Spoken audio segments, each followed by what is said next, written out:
Namaste, I am JVN Vishnu Samotia, Faculty of Education and Methodology, Jyoti Vidyapeeth, Women's University. Program Food and Biotechnology, third trimester, course Thermodynamics, session second law of thermodynamics. Now start second law of thermodynamics. The second law of thermodynamics are definition by Clausius. There is no thermodynamic transformation whose sole effect is to deliver heat from a reservoir of lower temperature to higher temperature, that is heat does not follow upward. तो देखो क्लैसियस एक scientist है, इन्होंने second law of thermodynamics में अपन heat का upward पढ़ेंगे। देखो heat का ट्रांसफॉर्मेशन पढ़ेंगे कि हीट कहाँ से कहाँ पर ट्रांसफ़र होती है। तो उसमें दो साइंटिस्ट है, तो दोनों ने अपनी अपनी डेफिनेशन दी है। तो फर्स्ट डेफिनेशन क्लैसियस के अनुसार, यदि रिसोवर्स मतलब तालाब में यदि अपन रेसोवर्स तालाब में यदि अपन हीट ट्रांसफॉर्मेशन देखते हैं तो lower temperature to high temperature heat का ट्रांसफॉर्मेशन नहीं होता है, फॉलोड अपवर्ड। तो इसके according to Clausius the lower temperature to high temperature that is heat does not follow upward. ठीक है, अब तो इसके अकॉर्डिंग तो अपन क्या होती है, हीट का फॉलो नहीं होता है। But definition by Kelvin, according to Kelvin definition, there is no thermodynamics transformation whose sole effect there is no thermodynamics process whose sole effect is extract heat from a reservoirs and convert to externally to the work। ठीक है, इसके according externally convert to the work. ठीक है, तो देखो there is no thermodynamics transformation whose sole effect is extract heat from to reservoir and convert to internally to the work.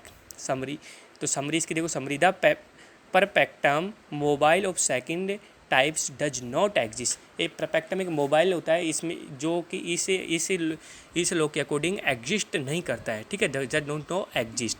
ठीक है, तो thermodynamic transformation sole effect in the extract heat from to reservoir and convert to external to the work. एक क्या करता है, एक externally work करता है।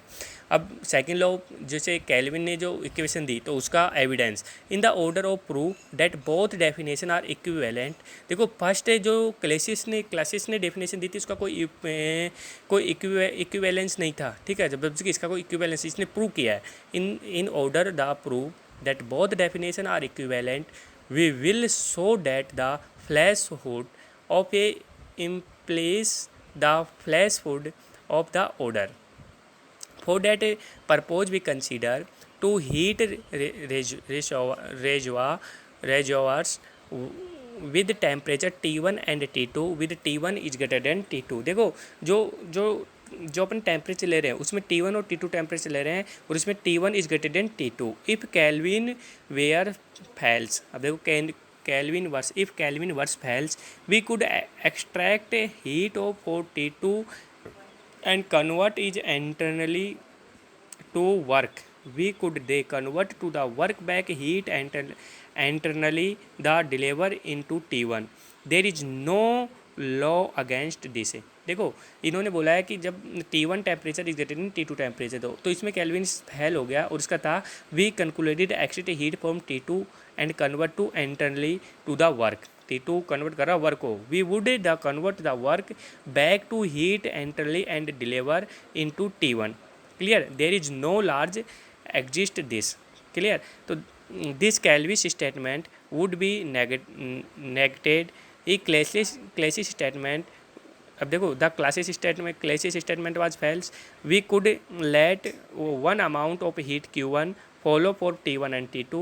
तो T2 is greater than T1, then we could cannot or Carnot engine connected a Carnot engine, sorry, there we could connected a Carnot engine between T1 and T2 temperature or return an amount Q1 is greater than Q2 back to T2 temperature। the net work output of such an engine work by Q1 minus Q2 is greater than 0। ठीक है। तो देखो जब क्लैसिस statement ने दिया तो क्लैसिस statement में उन्होंने बताया कि एक इंजन लिया, उन्होंने वर्क की फॉर्म में एक इंजन को कन्वर्ट कर रहे हैं और इंजन में बोला है उन्होंने T2 को टेम्परेचर को यदि इंक्रीज कर दिए T1 टेम्परेचर से तो net work Q1 minus Q2 is greater then 0 होगा। ठीक है। बट जब कैल्विन इक्वेशन बोलती है तो कैल्विन इक्वेशन ये कहती है कि total convert to energy form work, जितनी मैं हीट दे रहा हूँ वो टोटल कन्वर्ट होती है एनर्जी में, बट ऐसा नहीं होता है। ठीक है। जब अपन यदि किसी मोटरसाइकिल में टोटल पेट्रोलियम तो टोटल 100% एनर्जी अपन एनर्जी का वर्क में कन्वर्टेड नहीं होता है, तो ऐसा कुछ नहीं होता है। बट क्लासिस इक्वेशन के अकॉर्डिंग ऐसा होता है कि यदि अपन T1 is greater than T2 तो जीरो नहीं होता है, जीरो से इंक्रीजिंग होती है एनर्जी का transformation, which would means that an amount of heat Q1 minus Q2 is converted work without any other effect। तो देखो विदाउट एनी अदर इफेक्ट यदि मैं इंजन ले लेता हूँ, कार्नोट इंजन ले लेता हूँ, तो कार्नोट इंजन अपन आगे अगला टॉपिक कार्नोट इंजन ही पढ़ेंगे, तो कार्नोट इंजन अपन ले लेते हैं तो विदाउट एनी प्रॉब्लम अपन हीट को वर्क में कन्वर्ट कर सकते हैं। ठीक है। तो the word connected Kelvin statement, तो this word connected Kelvin statement, देखो कैल्विन स्टेटमेंट, कैल्विन ने तो बोला था कि भाई अपन यदि would be mean that amount of heat, जो अमाउंट ऑफ हीट ले रहे हैं और कन्वर्ट विदाउट एनी इफेक्ट, इससे कोई इफेक्ट नहीं होता है। और उन्होंने बोला कि हॉट रिसर्वर्स, यदि अपन किसी सोर्स का टेम्परेचर ले Q1 और इसको यदि मैं किसी इंजन से कन्वर्ट करा के Q2 टेम्परेचर में, जो कि सिंक का टेम्परेचर होता है, जो कोल्ड वाटर होता है, कोल्ड रिसर्वर्स होता है, उसमें जाता है T2 टेम्परेचर बोलता हूँ, और जिसमें अपन हीट इंजन वापस करते हैं तो वो हीट पंप में कन्वर्ट होके वापस Q2 से Q1 टेम्परेचर में वर्क की फॉर्म में कन्वर्ट होते हुए चला जाता है।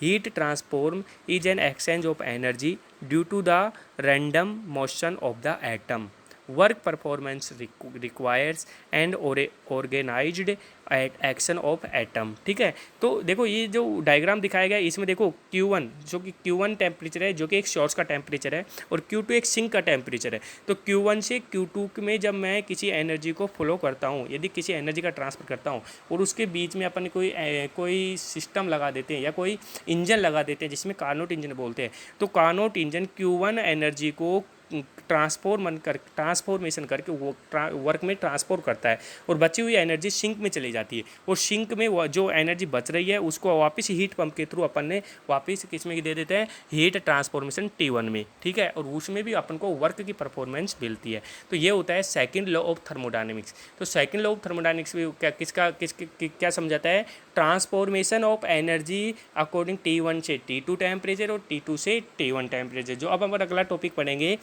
कार्नोट इंजन, वो किस पे डिपेंडेंट होगा, second law of thermodynamics. Okay. तो ये हो गया second law of thermodynamics. Thank you. Okay.